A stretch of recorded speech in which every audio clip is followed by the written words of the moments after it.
Di Muhammadiyah itu nggak mempersoalkan kunut.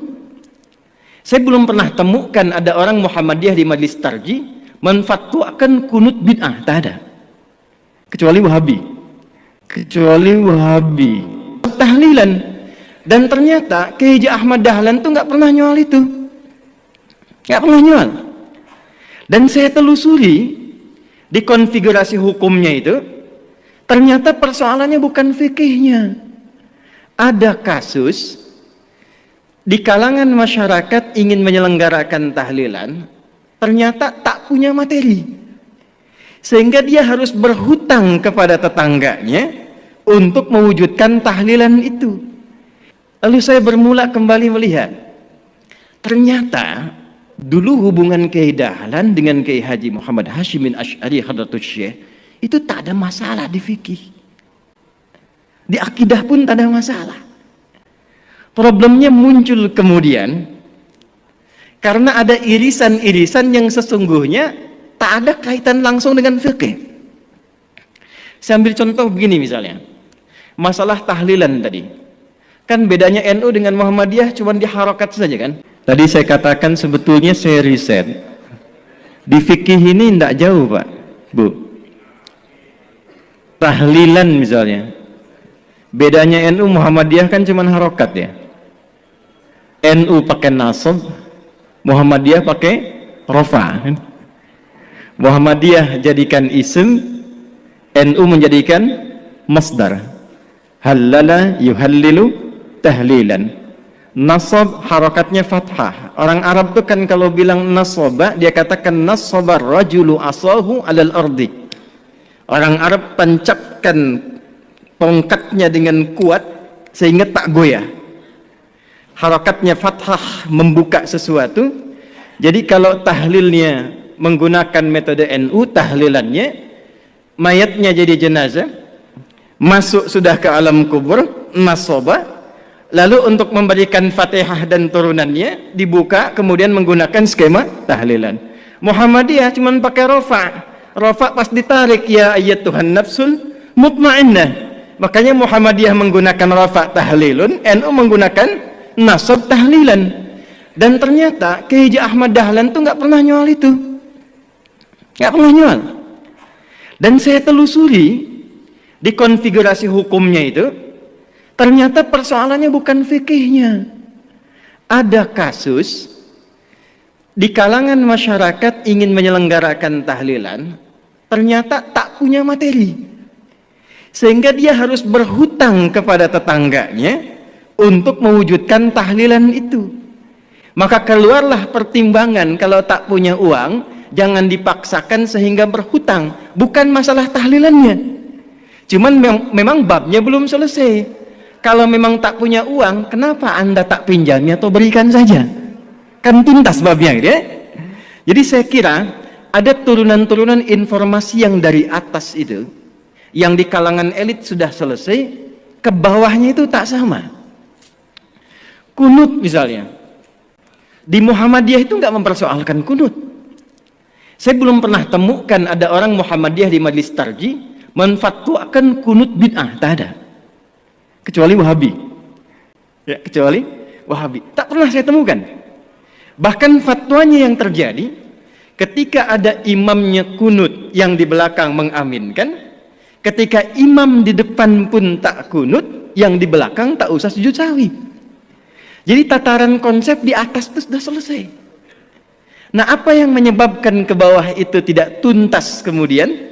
Ya, informasi-informasi ini saya kira belum tampilnya dan disemarakkannya dakwah-dakwah seperti Gus Bah, Gus Koyum. Di Muhammadiyah ada kami, ada teman-teman yang lain.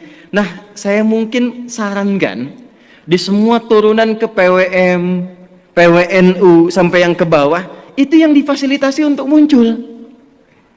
Karena problemnya di luar negeri itu antara faqih, alim, mufti, muballigh, da'i itu jelas.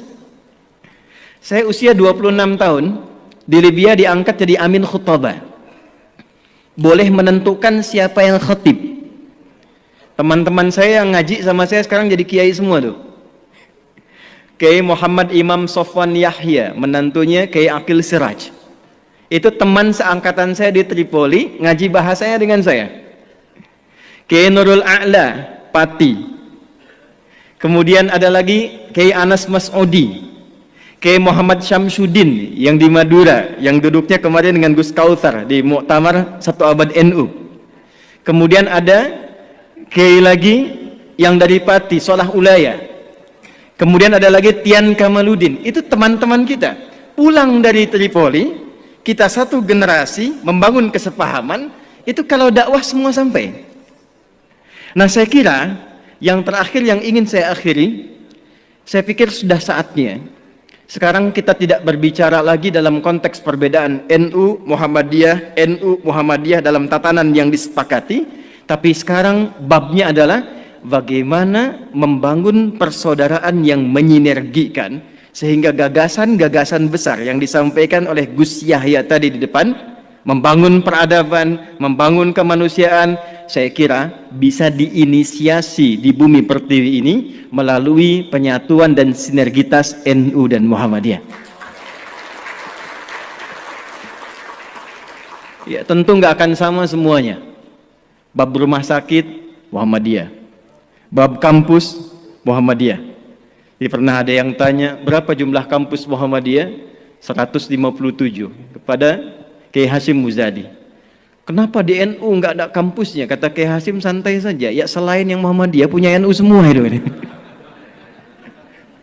Jadi jangan khawatir, insya Allah kalau ada yang di NU masuk Muhammadiyah nggak akan jadi Muhammadiyah. Yang di Muhammadiyah bisa sekolah ke NU. Kalau semua kita saling mengisi, besok-besok insya Allah yang satu lalaran alfiyah, yang satu CDEF GABC. Yang ini kalamuna lafdun mufidun kastaqim wasmun wa fi'lun thumma harfunil kalim wahiduhu kalimatun wal qawlu am wa kilmatun biha kalamun qad yu'am bil jarri wat tanwini wan nida wa al musnadin lismi tamizun hasal bita fa'alti atat wa ya if'ali wa nunik balanna ismun yamjali. Yang ini CDF GABC DFIS G DFIS G ABCIS D ABCIS D FIS GIS A FIS GIS ABCIS DIS E BCIS DIS E FIS GIS AIS B FIS GIS AIS B CIS DIS AIS FIS CIS DIS AIS FIS GIS AIS BIS CIS. Ya lal watan ya lal watan ya lal watan hubbul watan minal iman wala takum minal hirman inhadu ahlal watan. Itu rumusnya pakai rumus rojaz. Mustaf'ilun mustaf'ilun mustaf'ilun mustaf'ilun mustaf'ilun mustaf'ilun. Itu 16 rumus di bahar, Pak. Al-Asma'i ngambil itu jadi sautus sofiril bulbuli hayyaja qalbi thamili al-ma'u wa zahru ma'a zahri lahdul muqali. Ditarik oleh Kiai Haji Wahab Hasbullah jadi yalwatan.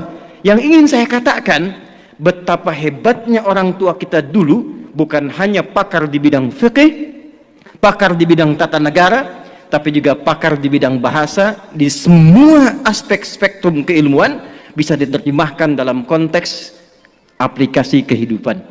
Alhamdulillahi Rabbil Alamin.